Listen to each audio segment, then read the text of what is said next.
사실 이 지문은 세 번째 문제를 제일 먼저 풀었어요.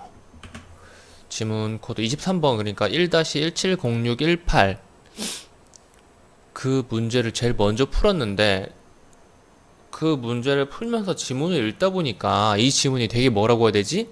여러분들 어려워하는 유형의 기본적인, 그러니까 엄청 복잡하고 말 어렵고 이래서 막 생각하다가 읽다가 눈 팽글팽글 돌아가고 머리 생각하는 거 꼬이고 그런 지문들의 기본형인 것 같아가지고 정리를 해봤어요. 정리를 해봤어요? 이제 해볼 건데, 그래서 순서상으로는 사실 세 번째 문제가 제일 처음에 풀린 문제고, 여기 이제 지문이랑 분석하고 문제 두 개 풀 텐데, 얘네가 세 번째 문제 다음으로 찍혀진 강의입니다. 그냥 알아두면 재밌을 것 같아가지고 얘기해봤어요. 얘 같은 경우에는 둘 다 뭐 사실확인 문제라고 생각을 하시면 되는데, 이 문제를 풀기 위해서 뭐 어딜 체크해야 되냐, 그게 지금 중요한 게 아니에요. 이 지문에서 이 두 문제 중에 한 문제를 틀렸다면은 사실확인 문제를 어떻게 푸는지 그 전에 지문을 잘 못 읽었다는 거거든요. 그래서 지문을 일단 볼 텐데, 기본적으로 이 지문은 좀 내신 같은 놈이에요. 그러니까 내신에서 여러분들 교과서랑 참고서랑 이렇게 갈리죠. 교과서에서 그냥 설명해 주는 거고, 그리고 이거를 참고서에서 잘 표나 이런 걸로 정리를 해가지고 내용을 정리해서 공부하는 게 되는 건데, 보시면은 일단 제일 큰 거 두 개를 갈라야 된다면은 양인과 천인이겠죠.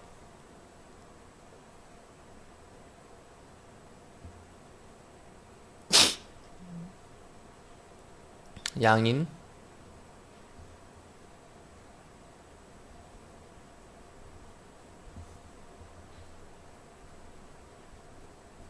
천인, 이렇게 있을 텐데요. 이제 그냥 여기서부터 이제 순서대로 쭉 내려가면서 이제 구분을 해주면 돼요. 볼게요. 양인, 천인 이렇게 있어요. 의무와 권리에서 차등이 있었대요. 그냥 적어줄게요. 의무, 이렇게 하지 말고 세로로 할까? 아닌가? 아니다. 의무, 그리고 권리, 이렇게 해도 뭐 가로로 틀을 짜도 세로로 틀을 짜도 별로 상관없을 겁니다. 이렇게 하면은 의무면에서 양인 남자는 군역과 요역의 의무가 있었다. 양인 남자는 군역, 요역의 의무가 있었대요. 이에 비해 천인은 군역에서 철저히 배제되었다라고 한다면 요역은 있었다는 거겠죠? 군역은 아니더라도. 군역은 뭐예요? 나라에서 백성들에게 지우던 부역. 요역은 나라에서 16세 이상 60세 미만의 남자에게 관아의 임무 대신 시키던 노동? 이건 뭐지? 공익 같은 건가요? 뭐 아무튼 간에. 권리 봅시다. 권리면에서 양인은 천인과 신체와 생명의 보호가 같은 인간의 기본권을 공권력으로 보장받을 수 있는지에서 뚜렷이 차이가 났다. 공권력, 기본권, 공권력으로 보장받을 수 있었대요. 천인은 뭐예요? 이 사람들은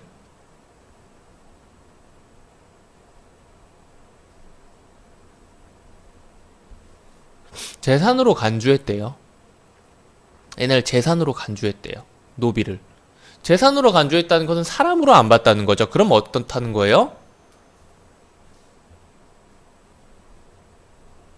기본권이 없었다는 말이겠죠.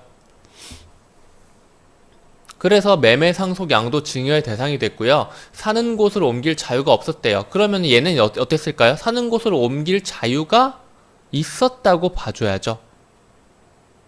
자, 그리고 노비와 양인이 싸우면 노비가 한 등급 더 무거운 벌을 받는 것은 양천 사이의 법적 지위의 차이를 잘 보여준대요.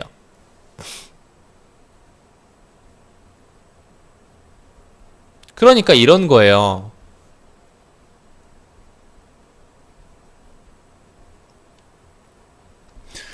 만약에 똑같은 절도죄를 했다고 생각을 해봐요. 만약에 똑같은 절도죄를 했다고 생각을 해보면 양인이 만약에 지금 우리 사는 세상에서 양인과 천인 구분이 있다고 쳐봅시다. 양인이 1,000원을 훔쳤어요.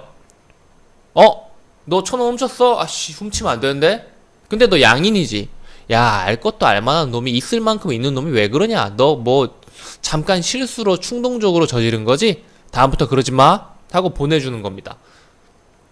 근데 만약에 천인이 훔쳤어요. 천인이 1,000원 훔쳤네? 이거 범죄인 거 알지? 너 천인이네? 이 썩을 놈의 새끼 일단 후드려 패 하고 패는 겁니다. 이런 정도의 법적 지위의 차이가 있었다고 보시면 되는 거예요. 그런데 그보다 권리 면에서 양천의 가장 분명한 차이는 관직 진출권이 있느냐는 것이었다. 이것도 되게 뭐라고 해야 되지? 교과서에서 중요시한 부분을 빨간색으로 옮겨 놓을 것 같지 않나요?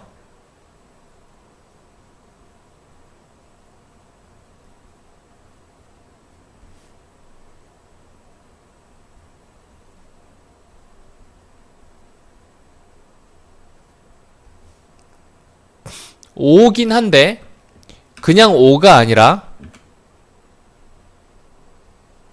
일부입니다. 맞죠? 자, 그리고 제한된 사람이 적지 않았으나 일부라는 거죠. 양인은 일단 진출권이 있었고 더러 노비가 국가에 큰 공로를 세워 정규관직인 유품직을 받기도 했으나 이때는 반드시 양인이 되는 종량 절차를 먼저 밟아야 했다. 예외.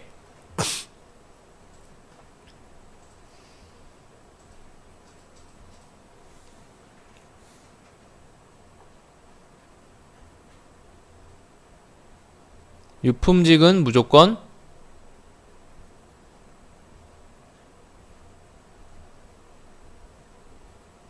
종량 절차를 선행해야 됐다. 그러니까 천인인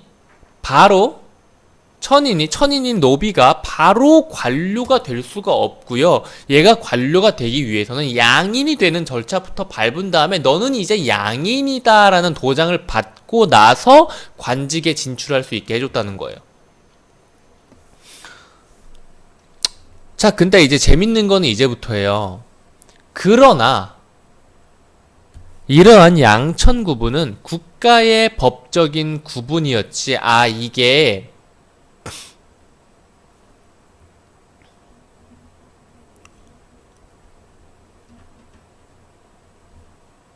양인, 천인이라는 게 법적 구분이었대요. 실제 사회 구성은 좀 더 복잡했다고 하는데 그게 어떻을까요? 시원하다. 자, 양천이라는 법적 구분 아래 사회 구성원은 상급 신분층인 양반계층, 의관, 역관과 같은 기술계층, 맞나요? 의관, 역관과 같은 기술관이나 서울 등의 중인계층, 그리고 양인 중 수가 가장 많았던 평민계층, 노비가 주류인 천민계층으로 나뉘었다라고 하죠. 여기서가 굉장히 재밌는데 보시면은 실제로는 이 양천제를 양인과 천인으로만 구분을 해놨어요. 이건 근데 법적 구분이라 이 말이야. 실제로는 어떻게 구분이 되냐면 노비가 주류인 천민, 노비 등의 천민이 천인으로 내려가겠고 양인 중에 수가 가장 많았던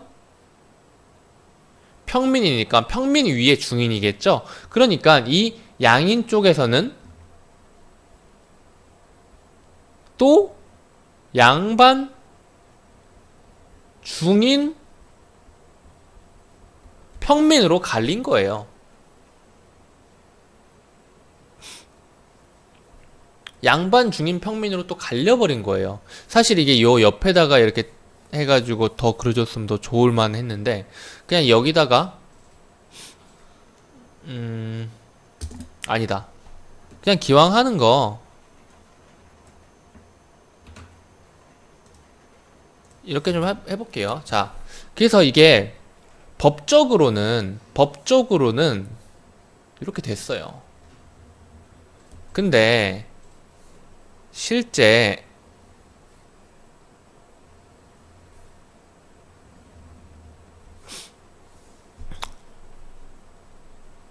사회 구성은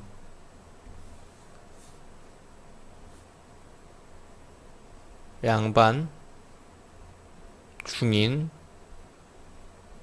평민, 노비로 대표되는 천민 요렇게 구성이 됐다 이거예요.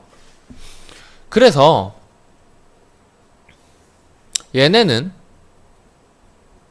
상급 신문층이고요. 얘네는 뭐 기술관, 서울 등의 중인계층 그리고 양인 중 수가 가장 많았던 평민계층 이건 별로 쓸 필요 없겠죠. 안 쓸게요.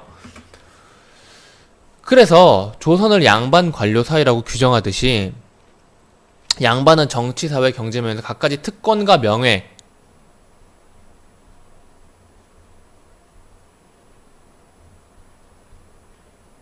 독점을 했다는 겁니다. 그래서 그 아래인 중인, 평민 같은 양인인 중인이나 평민과도 격을 달리했다는 거예요. 그 아래에 있는 중인, 평민 이를 반상이라는 말로 표현을 하는데 반상, 신분을 지배자와 피지배자로 나눈 것으로서 반상의 반에는 중인이 들어가지 않았지만 상에는 평민부터 노비까지 포함되었다. 그러니까 반상이라는 게 있는데 웃긴 게 뭐냐면은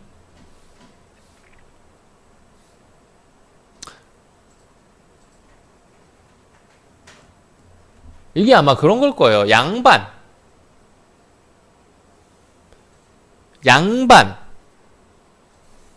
그리고 이 상에는 평민부터 노비까지 포함되었다라고 하니까 중인이 없는 거죠.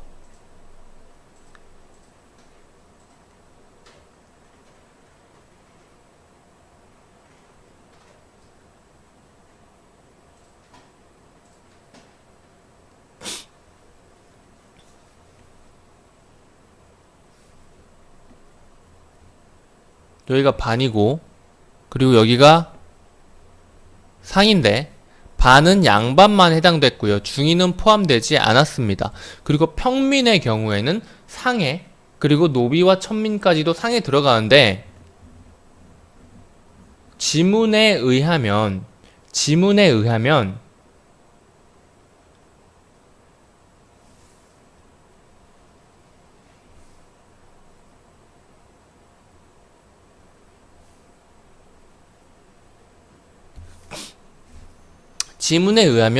지문에 나와 있는 부분에서 중인이 상인지 아닌지는 불분명한데 근데 반상제라고 두 개 이분법적으로 나눈 거라고 생각을 했을 때는 중인이 상으로 들어가도 된다고 생각이 되긴 해요. 근데 뭐 일단 이 중인이 상이라는 것에는 평민부터 노비까지는 포함이 되지만은 중인이 특별히 포함된다고 언급된 적은 없다는 거 정도는 알아두셔야 될 것 같고요. 자, 그래서 이제 문제를 바로 풀어볼 거예요.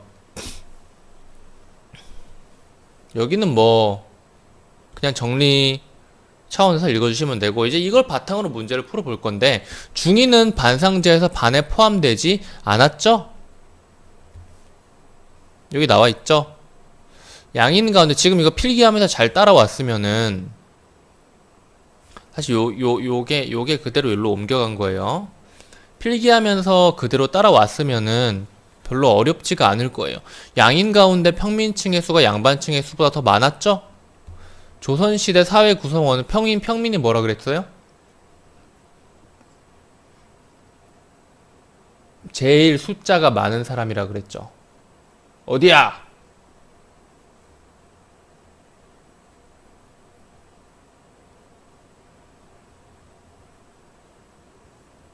수가 가장 많았던 평민이라 그랬죠. 조선시대 사회 구성원은 사회 통념상 4계층 뭐죠? 양반, 중인, 평민, 노비 등의 천민.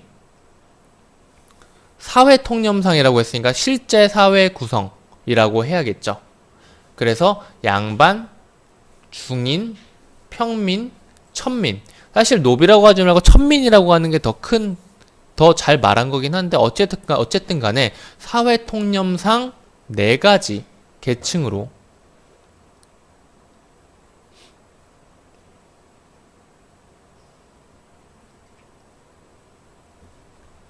나눴습니다. 사회 통념상 이 반상제 역시 사회 통념인데 이 반상제가 바로 얘라는 말이에요.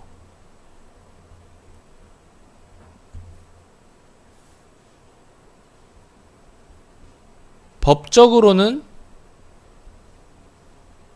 양천제라고 하는 건데 실제 사회로는 반상제라는 거예요. 양천제에서는 양인과 천인 2가지로 나누지만 실제 사회인 반상제에서는 양반, 중인, 평민, 노비 등의 천민으로 이렇게 4가지로 나눈다는 거죠. 자, 지주제의 확대와 발전은 양천제에서 반상제로의 변화가 관련이 있었다? 지주제가 뭐죠? 중세사회가 발전하면서 신분 구조는 양천제라는 법제적 틀에서 이건 지주제를 그냥 찾아준 거예요. 여기서 우리가 읽었을 때 지주제라는 게 없었기 때문에 대충 안 읽고 넘어간 데서 지주제가 있을 거라고 생각하고 봐준 거예요. 양천제라는 법제적 틀에서 사회 통념상의 신분 규범 및 규정 요소 이거 뭐예요? 반상제죠? 관련이 있었네요. 그럼 답은 5번이겠네요. 조선의 국역정책은 노동력 확보를 위해 노비의 수를 최대한 늘리는 것을 우선시하였다라고 하는데 우리 여기서 뭐라 그랬어요? 양인은 군역을 지지만 노비는 군역을 지지 않는다고 했습니다. 노비가 군역을 지지 않는데 국역. 예. 국역. 국역에는 군역과 요역이 있는데 군역은 양인은 지지만 노비는 지지 않아요. 그렇다는 말은 노비의 숫자를 늘리는 것이 아니라 양인의 숫자를 늘린다는 걸로 여기에서 이 말이 존재하지 않더라도 군역 요역이 있는데 양인은 군역 요역을 전부 다 해야 하지만 노비는 군역은 안 해도 돼. 군역에서는 제외가 됐어. 요역만 하면 되라고 했다면 당연히 양인의 숫자를 늘리는 것을 목표하고 있다고 생각할 수 있는 거죠. 근데 여기서는 여기에 근거를 줬으니까 근거는 보통 나옵니다. 근거를 줬으니까 더 확실하게 얘가 틀렸다고 말을 할 수 있는 거예요. 이제 이 2번째 문제 풀어볼게요.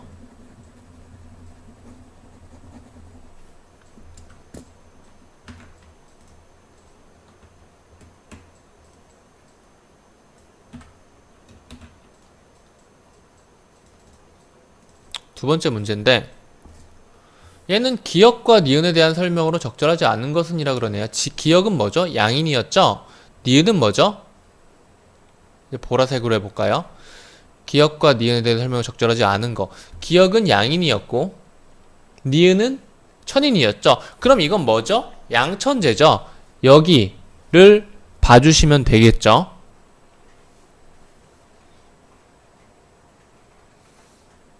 양인은 천인은 모두 군역의 의무를 이행해야 했다. 군역이 없는데요. 답은 1번인가 보네요. 맞나요?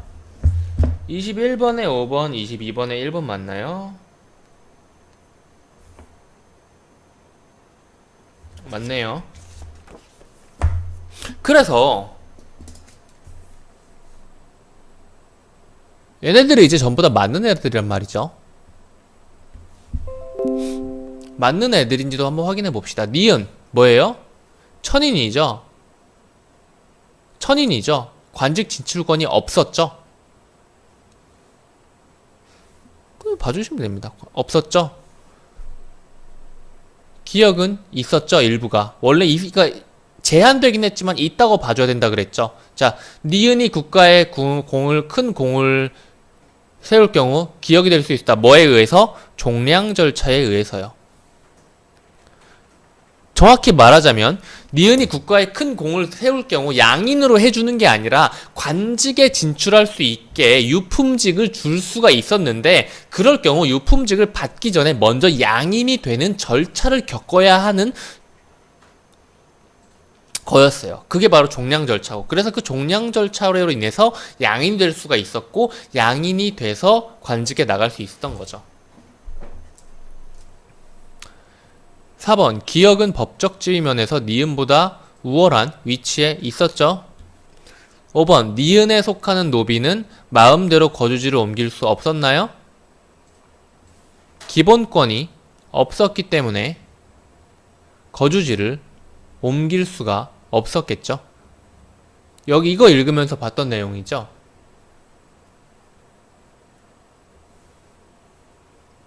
여기에. 그러니까 지금 이 두 문제가 똑같이 풀렸어요. 그냥 지문 읽으면서 이 지문에서 말하고자 하는 바가 이 표에 다 들어있는데요. 이것이 내 생각으로는 그냥 그렇다 이거예요. 보시면은 요게 바로 교과서고, 지금 여기서 그린 이 표가 바로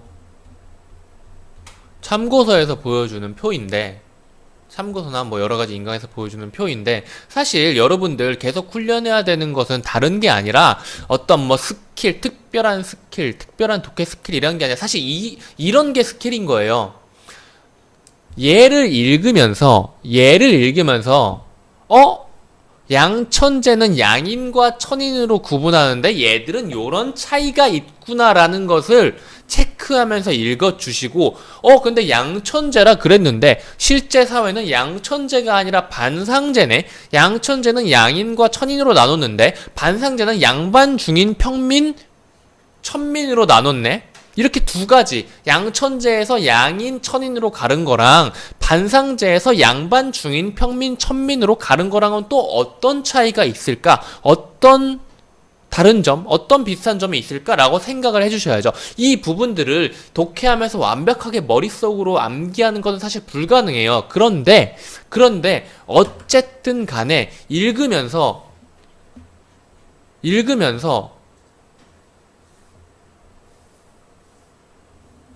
요런 느낌을, 심리적으로나마 요런 느낌을 조금씩이라도 받으면서 읽어주시는 게 여러분들 독해 능력 향상에 훨씬 더 도움이 된다 이 말입니다.